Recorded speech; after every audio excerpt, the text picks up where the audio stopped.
Hello everyone, स्वागत है आपका मेरे इस यूट्यूब चैनल में। उम्मीद करता हूँ कि आप सब लोग ठीक ठाक होंगे। तो जैसा कि आपने पिछली वीडियो में देखा है, मैंने आपको बताया है कि आज का ये जो वीडियो होने वाला है कि मैं कितने पैसे लगाकर पोलैंड में पहुँचा। आप सबको पता ही है कि मैं दुबई से आया था। मैंने ये सारी चीज़ें अपनी पिछली वीडियो में मेंशन की हुई है। बेसिकली मैं इंडिया पंजाब से हूँ, लेकिन मैं दुबई से आया था। मैं दुबई में रहता था पहले। तो वहाँ से मैं वर्क वीज़ा पर अपना पोलैंड में आया था, ठीक है। तो वहाँ से मैं कितने पैसे में आया, और इंडिया से अगर आप आते हैं तो वहाँ पर कितने पैसे आपसे एजेंट मांगते हैं, ठीक है। ये मैं सारी बातें जो आपको बता रहा हूँ, जो जो मैंने पर्सनल एक्सपीरियंस की हुई है, जो मेरा खुद का एक्सपीरियंस है, ठीक है।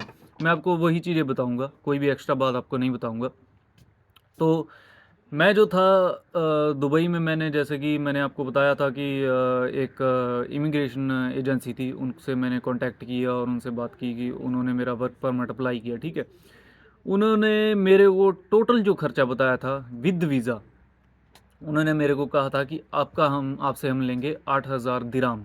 दुबई में दिराम चलता है, जो कि इंडिया का आई थिंक इस वक्त मुझे पक्का पता नहीं है, मेरे ख्याल से 21-22 रुपए का है, इंडियन रुपीज़ का है, ठीक है। तो उस वक्त जब मैंने अप्लाई किया था, उस वक्त मैंने 2021 में उनसे अप्लाई किया था, तो उस वक्त जो दिराम का प्राइस था वो 20 रुपए था। तो उन्होंने मेरे को कहा था कि 8,000 दिराम हम आपसे लेंगे, टोटल विद वीज़ा हम आपको देंगे, ठीक है। वीज़े के 8,000 रुपये लेंगे, 8,000 दिराम, सॉरी। तो उन्होंने क्या कहा था कि हम आपसे पहले लेंगे 3,000 दिराम, ठीक है। 3,000 दिराम पहले लेंगे और आपका हम वर्क परमिट अप्लाई करेंगे, बाकी सारे पैसे जो हैं वीज़ा के बाद लेंगे। लेकिन ऐसा कुछ भी नहीं था। वो एजेंसी के बारे में मैं आपको बता दूं कि वो उनका जो सारा था वो सही था एक्चुअली। उन्होंने जो भी मेरे को डॉक्यूमेंट्स दिए वो सारे ओरिजिनल थे, सारे जेन्युइन थे। लेकिन उनका, जैसे आपको पता ही है कि इमिग्रेशन एजेंसीज करती हैं कि है ना, बातें कुछ और करते हैं लेकिन बाद में निकलता कुछ और है। लेकिन फिर भी उनका मैं शुक्रिया अदा ही करना चाहूँगा कि क्योंकि उन्होंने मेरे को जो भी डॉक्यूमेंट्स दिए वो सारे जेन्युइन थे। तो उन्होंने मेरे को कहा था कि 3,000 दिराम हम पहले लेंगे, बाकी के सारे पैसे हम लेंगे आपसे वीज़ा के बाद। लेकिन क्या हुआ कि उन्होंने मेरे को 6 महीने का टाइम मांगा था कि 6 महीने के अंदर अंदर आपका वीज़ा भी आ जाएगा। लेकिन 8 महीने मेरे वर्क परमिट को ही लग गए। हालांकि इतना टाइम वर्क परमिट को लगता नहीं है। तो 8 महीने मेरे वर्क परमिट को लग गए। तो 8 महीने बाद जब मेरा वर्क परमिट निकला, मेरा वर्क परमिट आया, क्योंकि मैं 3,000 दिराम उनको पहले ही दे चुका था वर्क परमिट अप्लाई करने से पहले, वो एडवांस में लेते थे, ठीक है। 3,000 दिराम दिया और उसके बाद जब मेरा वर्क परमिट आ गया तो वो बोले कि भाई हमें 2,000 दिराम और दो। तो मैंने उनसे कहा कि 2,000 दिराम किस बात का, क्योंकि आपने तो कहा था कि बाकी सारे पैसे जो हैं वीज़ा के बाद हैं। आप मेरे को वीज़ा दे, मैं आपको बाकी सारे पैसे जो भी आप कहा है, आपने 8,000 दिराम कहे थे, तो उसके बाद जो भी आपके पैसे हैं मैं आपको वीज़े के बाद दे दूंगा। तो वो बोले कि नहीं नहीं, हमारा आपके वीज़े से कोई लेना देना नहीं है, हमारा काम था आपको वर्क परमिट निकलवाना। हमने आपका वर्क परमिट, आपके सारे जो डॉक्यूमेंट्स हैं वो आपको दे दिए हैं, वो आपके निकलवा दिए हैं। अगर आपको वर्क परमिट चाहिए तो आप हमें 2,000 दिराम और दें। तो मेरे लिए वो बड़ी शॉकिंग सी बात थी, क्योंकि मेरे को कुछ भी नॉलेज नहीं थी कि आगे मैं वर्क परमिट तो चलो मैं ले लूँगा इनसे, उसके आगे मैं क्या करूँगा, कैसे अपॉइंटमेंट बुक करूँगा, कैसे अपनी फाइल रेडी करूँगा, सारा कैसे करूँगा, है ना। तो लेकिन मेरे पास कोई ऑप्शन भी नहीं थी, क्योंकि अगर मैं उनसे वर्क परमिट नहीं लेता था तो जो मैंने 3,000 दिराम जो अपना दिया था उनको, वो भी मेरा डूबता था। क्योंकि उन्होंने मेरे को साफ कह दिया था कि आपको लेना है लो, नहीं तो हाँ, हमें कोई दिक्कत नहीं है, मत लो। तो फिर मेरे पास कोई ऑप्शन नहीं था, तो मैंने कहा चलो रिस्क है लेकिन लेकर देख लेते हैं, क्योंकि उस वक्त तक मुझे पता भी नहीं था कि ये डॉक्यूमेंट्स जो मेरे को दे रहे हैं ये जेन्युइन है या नहीं है। तो एक रिस्क सा था। तो मैंने वो रिस्क उठाया और मैंने 2,000 दिराम उनको और दिए। तो टोटल हो गए 5,000 दिराम।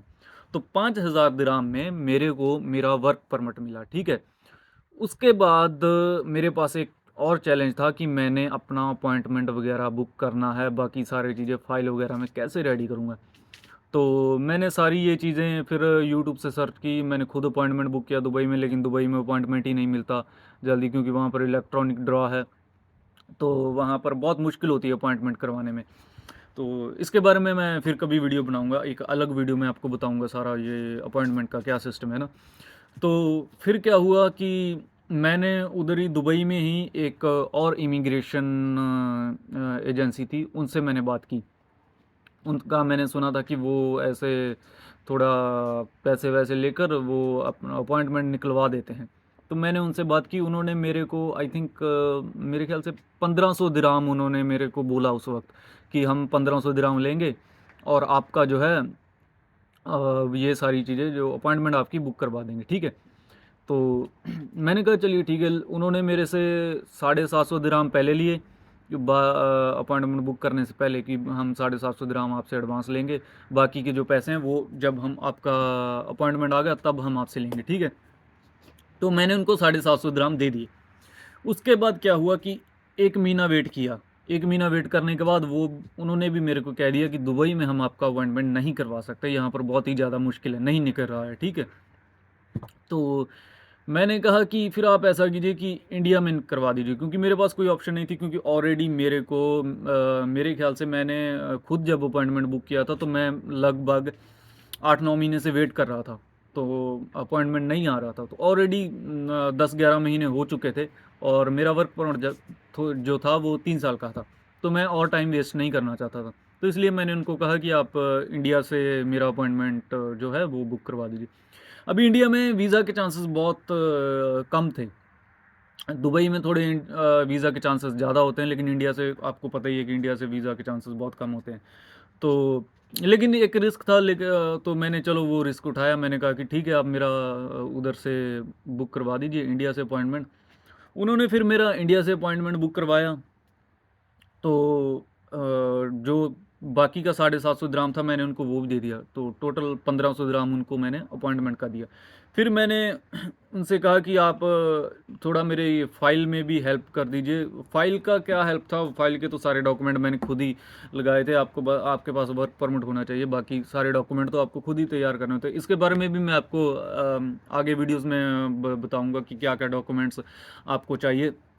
हो सकता है कि मैं नेक्स्ट वीडियो इसी टॉपिक पर बनाऊं कि आपको क्या क्या डॉक्यूमेंट्स चाहिए ना, तो ताकि आप खुद ही अपनी फ़ाइल तैयार कर सकें और आप खुद ही अप्लाई कर सकते हैं। तो क्या हुआ कि उन्होंने मेरे को बोला कि हाँ, फ़ाइल के हम एक्स्ट्रा 500 दिराम एक्स्ट्रा चार्जेस करेंगे, तो फ़ाइल हम आपकी रेडी कर देंगे।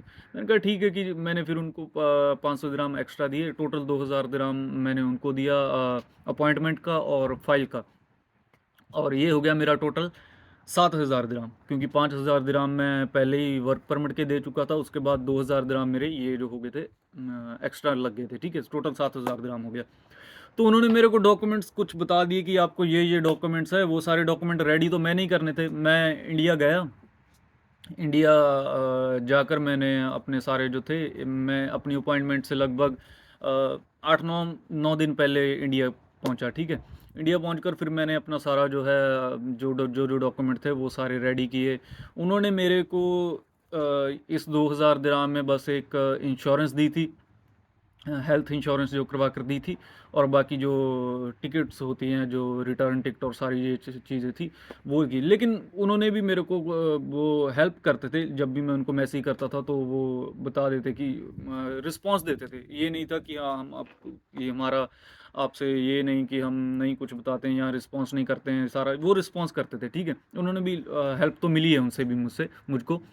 तो उसके बाद क्या हुआ, मैं इंडिया गया। इंडिया जाकर फिर जब मैं एम्बेसी में अपनी फ़ाइल सबमिट करवाने गया, ठीक है, वीएफएस के जो था चंडीगढ़ में था इनका, वीएफएस का एप्लीकेशन सेंटर था चंडीगढ़ में। ये इनका एक एप्लीकेशन सेंटर है पोलैंड का, वीएफसी का, तो वीएफएस का, सॉरी।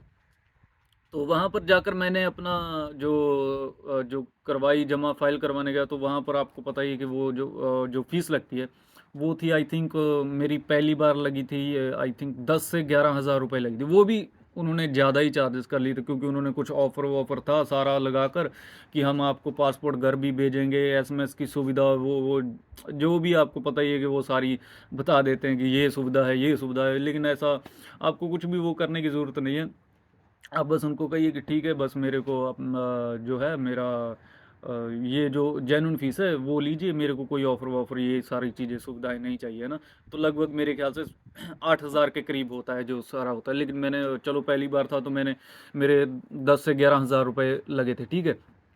उसके बाद जैसे कि मैंने पिछली वीडियो में आपको बताया कि मेरा एक रिफ्यूज़ल भी आ गया था। तो फिर जब मैंने नेक्स्ट दोबारा जब मैंने अपील की थी तो तब फिर वो जो चार्जेस जो हैं फ़ीस देनी पड़ती है दोबारा, है ना। तो दोबारा मेरे दूसरी बार लगे थे टोटल 8,000 रुपये, ठीक है। तो 8,000 रुपये वो लगे, और 10,000 ये टोटल हो गया, 10-11 हज़ार ये, 18-19 हज़ार ये हो गया, ठीक है। और 7,000 दिरहम मेरा पहले ही लग चुका था। तो 7,000 दिरहम उस वक्त मेरे ख्याल से बनता था 1,40,000 के करीब, या लगभग मान लीजिए कि 1,45,000 के करीब, ठीक है। और ये हो गया, बाकी 20,000 ये लगा लीजिए, टोटल मेरा लगभग 1,70,000 के करीब जो है विदाउट टिकट, मेरे पास वीज़ा आने तक टोटल मेरा 1,70,000 रुपये तक लग चुका था विदाउट टिकट, ठीक है। बाद में टिकट मेरे को पड़ी उस वक्त 40,000 की, वो भी मेरे को चलो टिकट सस्ती मिल गई थी, जो डायरेक्ट फ़्लाइट मिली थी मेरे को, लॉट पॉलिश जो की एयरलाइंस है, लॉट। तो ये पोलैंड वालों की एयरलाइंस है, वो डायरेक्ट आती है दिल्ली से, इधर आई थी, वर्षा आई थी। तो वो मेरे को मिल गई थी, वो भी सस्ती मिल गई थी मेरे को, 39-40 की मिल गई थी उस वक्त, ठीक है। तो अभी मैं आपको पंजाब की बात बताता हूँ, हमारे पंजाब की, जहाँ पर जो बहुत सारे इमिग्रेशन एजेंट्स हैं, है ना। तो वो क्या करते हैं, क्योंकि ये मैंने आपको जैसे पहले ही बताया कि जो चीज़ मेरे को जो चीज़ मैंने एक्सपीरियंस की है, मैं आपको वही चीज़ बताऊंगा। मेरा दोस्त था, वो मेरे को वहीं मिला था, वहाँ पर ही वीएफएस के एप्लीकेशन सेंटर में, वो भी अपनी फ़ाइल सबमिट करवाने आया था। वो था लुधियाना का, लुधियाना पंजाब में पड़ता है। तो वहाँ पर उसने फ़ाइल अपनी रेडी करवाई थी एक एजेंट से, ठीक है। तो उसका उसने मेरे को बताया, उसका मैंने वैसे ही जैसे कि बात हो गई, तो उसने मेरे को बताया कि मेरे से उसने पूछा कि आपका कितने पैसे लगे हैं। तो मैंने कहा कि मैंने तो ऐसे करके दुबई से सारा करवाया है सिस्टम, तो मेरे तो इतने पैसे लगे। तो वो हैरान रह गया, बोला भाई, और मैं खुद शॉक्ड हो गया जब उसने मेरे को बताया कि मैंने 7,50,000, लगभग 7,50,000 रुपये इंडियन रुपीज़ जो है वो एजेंट को देने हैं वीज़ा के बाद। तो सोचिए, एक तरफ 1,70,000 के करीब जो है, ठीक है, ये भी ज़्यादा है।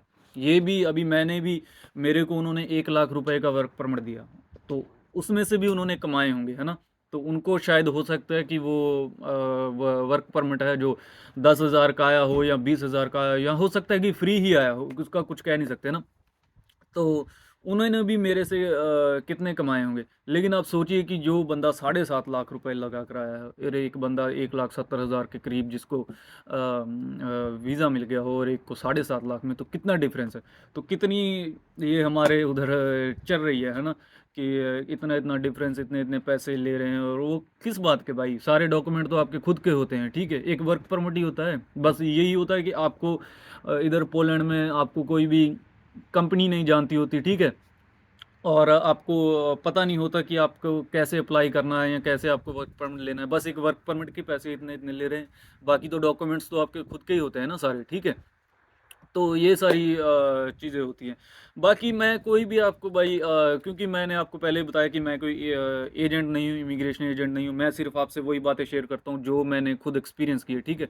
तो मैं आपको कोई भी किसी भी इमिग्रेशन का जो है वो आपको सुजेस्ट नहीं करूँगा, ठीक है। बाकी आपका कोई भी क्वेश्चन हो, आपका कोई भी आपने जानकारी चाहिए हो, तो आप मेरे को इंस्टाग्राम पर फॉलो कर सकते हैं, वहाँ पर आप मेरे से कोई भी सवाल पूछ सकते हैं, या आप मेरे को कमेंट सेक्शन में बता सकते हैं।